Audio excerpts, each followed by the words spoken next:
In my recent video discussing autotelic personalities, which was titled, "Why Are You Hard Stuck at Your Rank?" I saw a very common trend come from it. A lot of people commenting on how much they enjoyed the video, how it gave them a new perspective, and despite how the views on it were less than some of the other videos, it was definitely something that people brought up in my Twitch chat and in my comment sections, and even the Discord a lot more often than other videos. And I felt like it was worth making another video with a similar theme. It was also really interesting seeing how there was a lot of people who completely missed the point of the video, which only kind of proved my point even more with people complaining about Smurfs, rubies, balancing, and matchmaking, which is exactly what I explained comes from those people that are exotelic. I felt really interesting seeing the very clear contrast in the two personalities in the comments. Some people saying, yeah, you know what, when I just started having fun, I started to climb a lot more. And those people that are exotelic basically saying that the reason they're hard stuck is for every reason besides themselves. Now, of course, stuff like Smurfs, matchmaking, and balancing is going to have an impact on your experience in the game. And it's valid to not enjoy those things. But allowing those things to affect your learning is basically what separates someone who gets hard stuck and someone who actually is able to climb. So in today's video, I want to discuss another concept that I've been usually educating people that I coach, but I've never really expanded on it in a video. And it's something that I've used personally to rank up in almost every single game I've played, and it's about patience and proper focus, as this is how you develop good habits and avoid developing bad habits. So I want to focus first on discussing some concepts. One is your cognitive load and understanding your System 1 and System 2 thinking, and how some mindsets are holding you back, and I want to explain how to retain information a lot better and essentially train your brain to actually improve at something. This can apply to the finals or really anything in life. Now, a cognitive load is essentially how many things you can focus on at a single time, and your System 1 thinking is something that we would refer to as natural. Something like breathing is an example of a System 1 thinking, except now you are manually breathing. Okay, I'm sorry. Something that is System 2 is typically something that you are actively learning, so it's usually something that your brain has to actively think about in order to apply that information. Let's take a quick example of whistling. Now, not everyone can whistle, but while you are learning it, you really do have to focus on it. Where is my tongue being placed? How do I move my lips? How much air do I have to let through? But eventually you get to a point where you can just whistle and it's not difficult to do, but it is difficult to explain. And the reason why it's difficult is because it's so natural. You don't have to actively think of what you're doing anymore, you're just doing it. And when you're learning a new skill in a game, such as the finals, learning when to throw a dome shield is a really good example of something I've covered with a lot of heavies that I coach.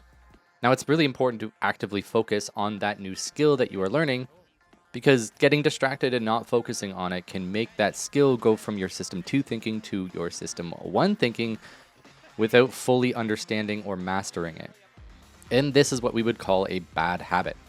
For example, when I've coached players before, I might teach them as a light player that you should avoid engaging first. Wait for your heavy to get all the aggro, and then go in. Start to follow up, get some damage, get some healing. And there are times where right after I say that, the first thing that they do is go in alone. They ignore their heavy, and now they're not doing that as a way to like troll me. They genuinely want to improve, but once they start to focus on the game, their System 1 thinking is going to take over, which means that they're basically just working off of instincts. And those bad habits definitely start to show up. Retraining a bad habit is much harder than developing a new habit, at least in my experience of coaching.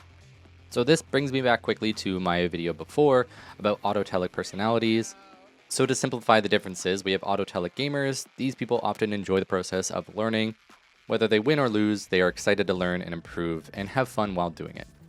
They derive satisfaction from the journey, whereas exotelic gamers want to achieve something such as a high rank, but the journey of getting there is not the enjoyable part, it's just having that goal, such as reaching diamond or ruby. Autotelic personalities will often see challenges and enjoy them much more, meaning they can focus on learning and developing those new skills, whereas exotelic personalities will often look for exterior reasons as to why they are being held back from their goal, which often leads them to completely losing focus on their journey and their improvement. When it comes to climbing a rank ladder, you can control only yourself, but there are some things that you have no control over. So when you are purely focused on what you can improve on, what you can do better, what you are actively trying to improve as a skill, you're going to see better results, especially with a little bit of patience and focus on specific things one at a time. We are limited to how many things we can actively focus on, so it's almost always best when you are learning to focus on one specific thing at a time, whether that just be positioning or the amount of time that you heal versus shooting. But by pinpointing key problems and focusing on them, we can slowly turn a skill from a system 2 to a system 1 form of thinking.